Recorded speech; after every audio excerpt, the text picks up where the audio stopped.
हाँ जी, मेरा नाम डॉक्टर उमेश वाधवानी है और आज हम बात करने वाले हैं गर्ड के बारे में। कर्ड नहीं, गर्ड, GERD, gastro oesophageal reflux disease. आप बोलोगे कि ये भारी भरकम शब्द के बारे में क्यों बात कर रहे हैं? शब्द भारी भरकम है, पर इसके सिम्टम्स आप सब लोगों को हो सकते हैं एंड शायद आपको भी ये कंडीशन हो सकती है। तो ये क्या है, इसको हम प्रिवेंट कैसे कर सकते हैं, इसको ट्रीट कैसे कर सकते हैं, सबके बारे में बात करेंगे। पर वीडियो शुरू करें उससे पहले हर वीडियो की तरह 3 सेकंड का मेरा इंट्रो आएगा। फट से चैनल सब्सक्राइब करो। मेरे बर्थडे तक आप सब लोगों को मुझे 100,000 सब्सक्राइबर्स देने हैं। 26/11 दूर नहीं है, सो जल्दी जल्दी सब्सक्राइब कर लो एंड वीडियो अच्छा लगे तो अपने दोस्तों के साथ भी शेयर कर लेना। चलो बात करते हैं गर्ड के बारे में। गर्ड को समझने के लिए हमें डाइजेस्टिव सिस्टम को समझना पड़ेगा। देखो, गर्ड है ना, एक ऐसा कंडीशन है जहां पे बहुत सारे लोगों को हाइपर एसिडिटी होता है। जो बोलते हैं ना कि एसिड ऊपर आ रहा है, छाती के पीछे जलन हो रही है, गले में जलन हो रही है। अगर आपको ये प्रॉब्लम है तो इसको थोड़ा और समझते हैं डिटेल में। गर्ड के नाम में ही है gastro oesophageal reflux disease.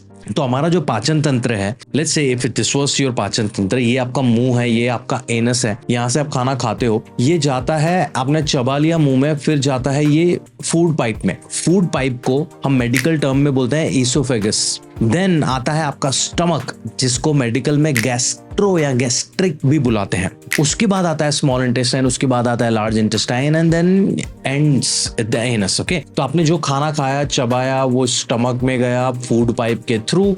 Stomach के बाद टूटेगा खाना, स्मॉल इंटेस्टाइन में जाएगा, उसमें से जो चीजें हमें चाहिए वो हमारी बॉडी में आ जाएंगी। फिर जो कचरा है वो लार्ज इंटेस्टाइन में जाएगा, उसमें इलेक्ट्रोलाइट और पानी भी होगा। उसमें से जो चीजें हमें चाहिए वो बॉडी में आएगी, बाकी का कचरा नीचे जाएगा रेक्टम में, जहाँ पे स्टूल फॉर्मेशन होके वहां पे स्टोर होता है। जब आपको पॉटी करने का मन करता है, स्टूल एनस में से बाहर आता है। ये पूरा पाचन तंत्र का क्रिया हो गया।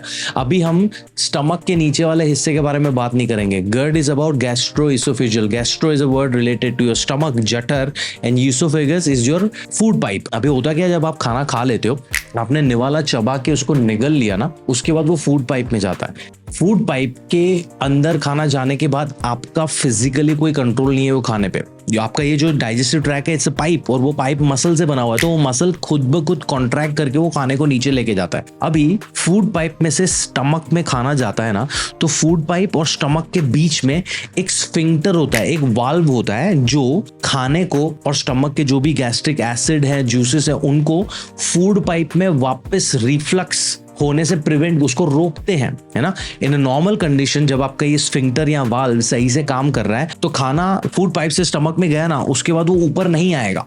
अगर आया तो स्टमक में एसिड भी है, वो एसिड आपके फूड पाइप में लगेगा, आपके माउथ तक आ सकता है। तो आपको क्या होगा, आपको जलन फील होगी। तो गर्ड जो है ना, गैस्ट्रो ईसोफेजियल रिफ्लक्स डिजीज, उसमें होता क्या है, आपका जो ये फूड पाइप और स्टमक के बीच में जो स्फिंक्टर है ना, वो वीक हो जाता है, जिसकी वजह से वो वाल्व की तरह सही से काम नहीं कर पाता, और आपने जो कुछ भी खाना खाया है और खाने में जो एसिड या स्टमक जूसेस आए हैं, वो रिफ्लक्स मारेंगे बाहर, ऊपर आएंगे तो आपको एसिडिक फील होगा, आपको जलन फील होगी गले में।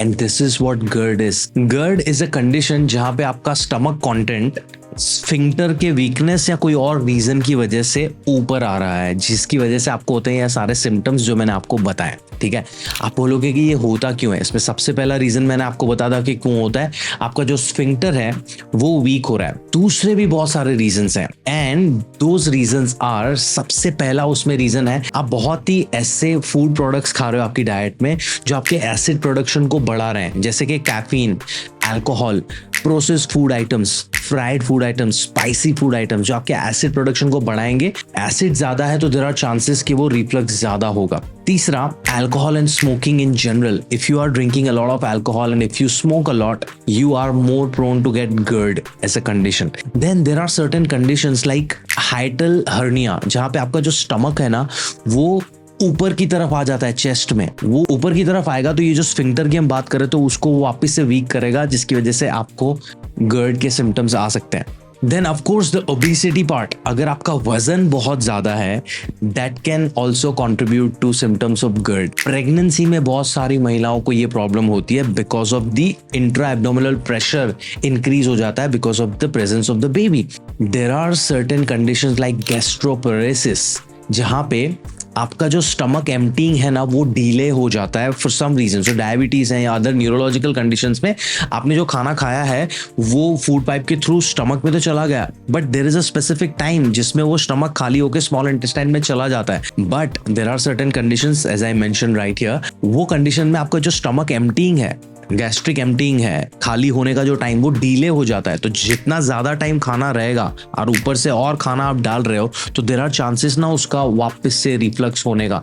Then there are certain medication जो आपको GERD के सिम्टम्स दे सकते हैं। Ageing and genetics also can contribute to you getting GERD के सिम्टम्स। तो आप बोलोगे कि सर ये इतने सारे कंट्रीब्यूटिंग फैक्टर्स है तो what should we do about it? Well, I will give you some solutions. अगर आपको ये कांस्टेंट कंप्लेन है कि आपको एसिड फील होता है माउथ में या आपको गले में जलन होती है खाना खाने के बाद और बर्ब्स आ रहे हैं, खट्टी डकारें आ रही हैं, तो you should consult N MD medicine और गैस्ट्रोएंटरोलॉजिस्ट। वो आपके ब्लड एग्जामिनेशन, स्टूल एग्जामिनेशन करेगा, शायद जरूर पड़ी तो एंडोस्कोपी भी करेगा to find out whether you have this problem और नॉट। अगर ये प्रॉब्लम है तो शायद आपको स्फिंक्टर को टाइटन करने के लिए या उसको वापस से फिक्स करने के लिए कोई सर्जरी करानी पड़ सकती है, या तो वो आपको स्पेसिफिक डाइटरी चेंजेस बताएंगे। तो ऑफ कोर्स पहले जो चीजें आपके GERD के सिम्टम्स को ट्रिगर करिए वो हमें अवॉइड करनी पड़ेंगी। आपने स्मोकिंग अवॉइड करना है, अल्कोहल अवॉइड करना है, स्पाइसी फूड अवॉइड करना है, सिट्रस फूड्स अवॉइड करना है। देन ये सारी चीजें जो ट्रिगर कर रही है वो हमें पहले, it's a logical thing right, we have to avoid. To,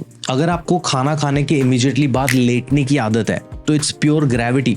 आप लेट जाओगे तो स्टमक का जो भी कंटेंट है वो ऊपर आने का ट्राई करेगा। So you have to make sure कि आप खाना खाने के बाद सीधा सो नहीं रहे हो, लेट नहीं रहे हो, एटलीस्ट 2-3 घंटे का गैप दे रहे हो। Then there are certain dietary habits जो आपके डाइजेशन के लिए वैसे ही बहुत जरूरी है, जैसे कि गट हेल्थ को बैलेंस करने के लिए प्रीबायोटिक्स प्रोबायोटिक्स ऐड करना, अच्छा सा फाइबर खाना, अच्छा सा हाइड्रेशन रहना। तो इस पे हमने अलग से वीडियो बनाया हुआ है, यहाँ पे मैं छोड़ रहा हूँ। Make sure you watch that video and do and follow all the basic things which are needed for your good gut health. But if you have GERD, trust me, you don't have to live with the symptoms. आप छोटे छोटे changes लाके आपकी lifestyle में acidity को कम कर सकते हो या एसिड रिफ्लक्स को कम कर सकते हो। एंड अगर आप सही डॉक्टर से कंसल्ट सही टाइम पे कर लोगे तो उसकी सही से ट्रीटमेंट भी कर सकते हो। This was a tiny video around gastro-oesophageal reflex disease. बहुत सारे लोगों को ये होता है, बहुत सारे लोग इसको लगता है कि ये मेरी जिंदगी का ही पार्ट है, इसके बारे में हम कुछ नहीं कर सकते। But I gave you some tips. I'm also leaving a short guide on GERD management in the description. Please check that. And अगर आपको ऐसा लगता है कि आपको मुझसे या मेरी टीम के साथ बात करनी है आपकी कंडीशन के बारे में और आपकी डाइट के बारे में, तो हमारे कंसल्टेशन डिटेल भी हमने डिस्क्रिप्शन में दिए हैं। अगर आपको ये वीडियो अच्छा लगा हो, इन्फॉर्मेशन अच्छी लगी हो, तो give this a like, subscribe to my channel, share this with your friends and family members. And if you have any questions आप मुझे कमेंट्स में पूछ सकते हो। हमेशा की तरह याद रखो यार, अपनी हेल्थ का ध्यान रखना है ना, नॉट दैट डिफिकल्ट। आपको जो भी सिम्टम्स है उसके साथ पूरी जिंदगी जीना जरूरी नहीं है, आप उसको आसानी से चेंज कर सकते हो बिकॉज वो बहुत सिंपल है।